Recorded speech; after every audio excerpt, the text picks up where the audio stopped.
the baker who woke before sunrise. The soft awakenings of the night.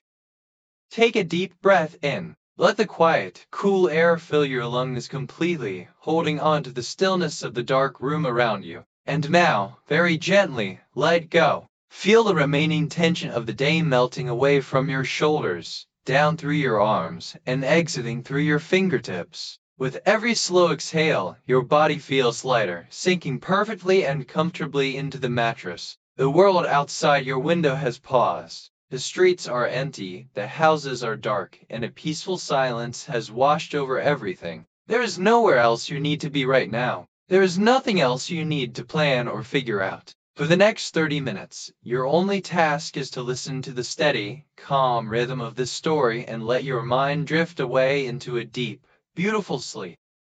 Tonight, we travel to a small, coastal village tucked between rolling green hills and a quiet, glassy ocean. In this village, long before the first bird sings and long before the stars begin to fade from the midnight sky, a faint, warm light always appears in the window of a small stone cottage at the corner of the cobblestone street. This is the home of Thomas, the village baker. Thomas is a man who has lived his entire life in harmony with the quietest hours of the night. While the rest of the world is wrapped in dreams, Thomas steps into a world of silver shadows and soft, comforting routines.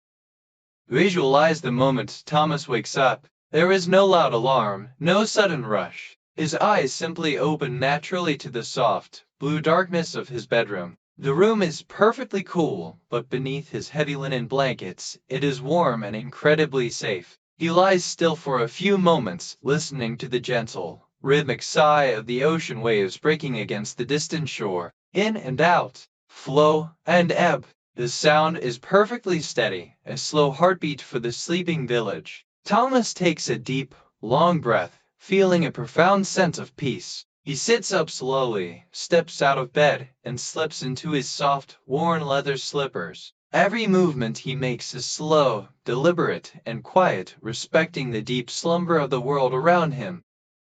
He walks down the narrow wooden staircase, each step making the faint, familiar creak that feels like an old friend welcoming him to the day. As he enters his kitchen, the air is clean and crisp. He strikes a single wooden match, the small amber flame casting a warm, flickering glow against the stone walls. He lights a small candle, its gentle light softly illuminating the space. He fills an old iron kettle with fresh, cold water from the well and places it over the hearth. As he waits for the water to warm, he sits in his wooden rocking chair, watching the tiny candle flame dance lazily in the quiet dark. His mind is completely clear, free of any worries, floating like a cloud in the night sky. The magic of the flower and hearth. Once the tea is brewed, Thomas takes a few slow sips, feeling the warmth spread through his chest and relax his entire body. Now it is time to begin his work, a craft that feels less like labor and more like a quiet midnight meditation. He opens the heavy wooden door that connects his home to the bakery. The air inside the bakery carries the beautiful, nostalgic memory of yesterday's low sweet yeast, toasted grains, and a hint of warm cinnamon.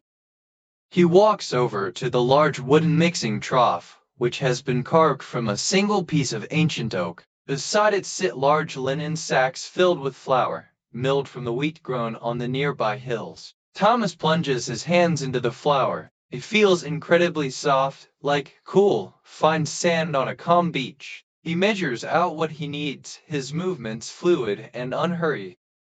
Next comes the most magical ingredient, the sourdough starter, a living culture that Thomas has kept alive for over 20 years. It smells rich, slightly fruity, and deeply alive. He pours the pure well water into the trough, adds the starter, and begins to mix the dough with his bare hands. The sound of his hands working the dough is soft and rhythmic, a gentle, repetitive folding action that demands his full presence but none of his anxiety.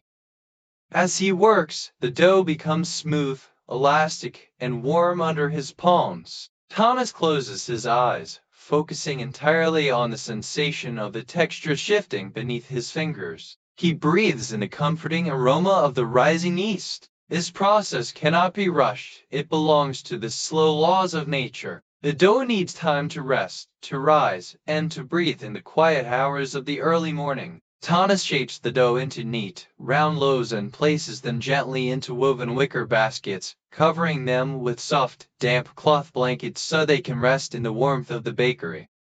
The breathing of the ancient oven. With the loaves resting quietly, Thomas turns his attention to the heart of the bakery, the massive, wood-fired stone oven. This oven is as old as the village itself, built from thick river stones that hold heat for days. It has an ancient, grounding presence like a quiet guardian standing in the corner of the room.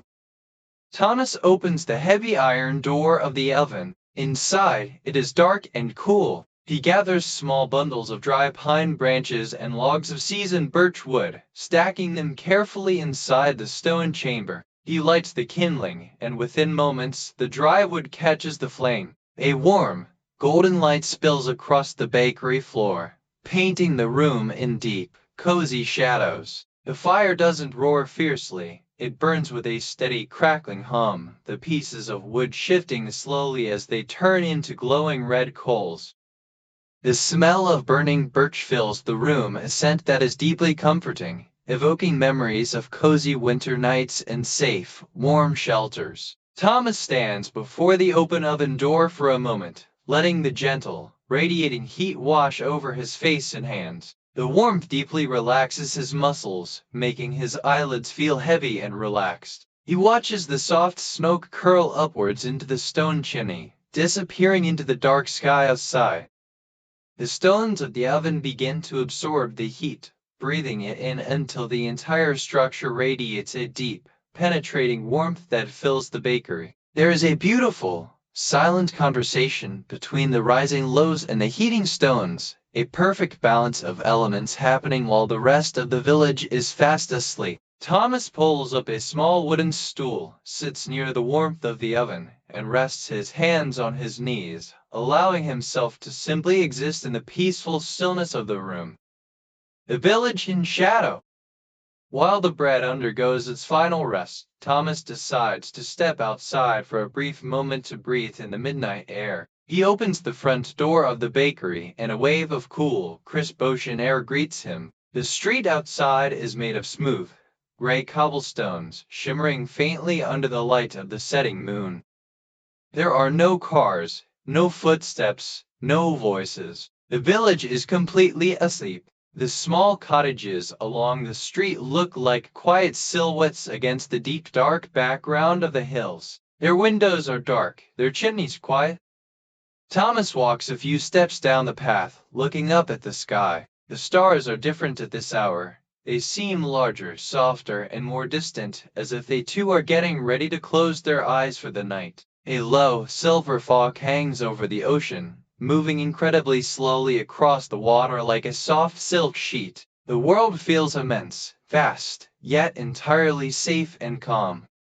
He stands still, letting the cool breeze brush against his skin, contrasting beautifully with the warmth he brought from the oven. He listens to the distant, rhythmic chime of the village clock tower. It doesn't sound sharp or loud. The notes float softly through the foggy air, disappearing into the night without disturbing anyone's sleep. Thomas takes one more deep breath of the salty ocean air, feeling incredibly grateful for the secret, quiet world that only he gets to see, before stepping back inside the cozy, warm sanctuary of his bakery.